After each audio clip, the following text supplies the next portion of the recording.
and find a group of children and practice all the skills that she's going to teach you today. I'm just so pleased that she had this time available to spend with you this morning, and I hope that you're going to have lots of fun. I know you're going to have lots of fun. So, Sarah, turning it over to you. Thank you. Are you able to hear me all right? To the back? We're all okay, all righty. When Diane contacted me about doing this session with you, like all presentations and so on, you're contacted several months ahead of time to make sure you have the date available. And so I thought, I should do something special. And because it was Super Saturday, I thought I'll make a t-shirt to wear today. And so I made a t-shirt with a big Supergirl thing on the front of it. And it was so cool that I wore it. And I wore it, and I wore it, and I wore it until I wore it out. Or at least I thought I did, but when I looked at it a little more closely, I realized, well, I could cut the sleeves off and take the neck off and make a little cami out of it. So I made myself, I cut and stitched, and I made myself this beautiful little Supergirl cami, and it was pretty fantastic. It's so fantastic that I wore it. And I wore it, and I wore it, and I wore it until it was all worn out, or at least I thought it was. And then I looked at it a little more closely, and I thought, well, I could make a scarf out of it. At least I had the front of it left. So I cut the back off and the straps and so on, and I stitched the edges, and I made a little scarf, a Supergirl scarf. And it was so wow that I wore it. And I wore it, and I wore it, and I wore it until it was pretty much worn out. And there were still a couple weeks to go, and I thought, gee, what should I do now? And I looked at it, and I thought, well, I could make a button out of it. I still had the Supergirl emblem, and so I cut and stitched and cut and stitched and cut and stitched it until I'd made myself a pretty stupendous button. And I wore it. And I wore it, and I wore it, and I wore it until it was all worn out. Or at least I thought it was. But then I realized what was left of that raggedy old button was this story.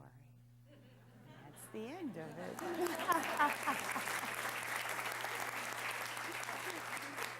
Thank you very much. It's an adaptation of a story many of you probably know. It's either by Joseph in the Amazing Overcoat or Something from Nothing. It's a very, very old story about creating something out of nothing.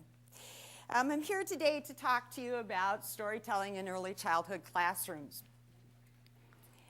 Let's see if we know how to make this work now. Oh, look at that. Why tell stories? The human brain runs on narrative. Basically what this means is our brain processes it and likes story better than it does isolated facts. How many of you here know anything about the Great Chicago Fire? Raise your hands. Good. What was the date to the Great Chicago Fire? Any guesses? 1809. How did the Great Chicago Fire start? A cow. Whose cow? Mrs. O'Leary's cow. And what did it do? Kicked over the lantern. Your brain held on to the story much longer than it held on to that isolated date. Your brain runs on narrative. It likes story. And the reason it does this is because your brain is like this huge card file. It's stored that information under Mrs. O'Leary, under a cow, under a lantern, under Chicago. It stored that information in lots of different places, whereas the isolated date just went in and out of your mind pretty quickly. It was October 8th, 1871, if you really need to know that. Literacy development. We talk about developing literacy with young children. And, you know, there are 4 skills: listening, speaking, reading, and writing.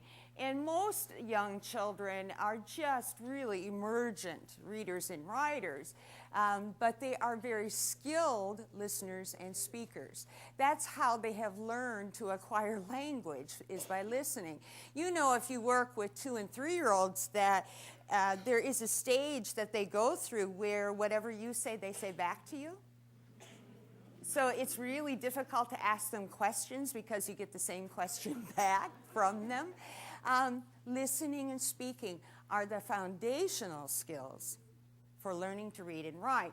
And research shows us that kids who are vocabulary rich, who've heard lots of words used in lots of different imaginative ways, become better readers and writers, as well as speakers.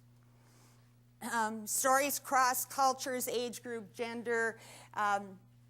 I've done storytelling with Kim's 1-year-olds. I've done storytelling with children in elementary school, middle school, high school, college-age students, and I teach storytelling to learning in retirement. I have yet to run into a group of people who is not affected by the phrase once upon a time. When you say once upon a time, people settle in. They're ready. They want to hear a story. Stories impart values, traditions, and concepts. Stories were the original curriculum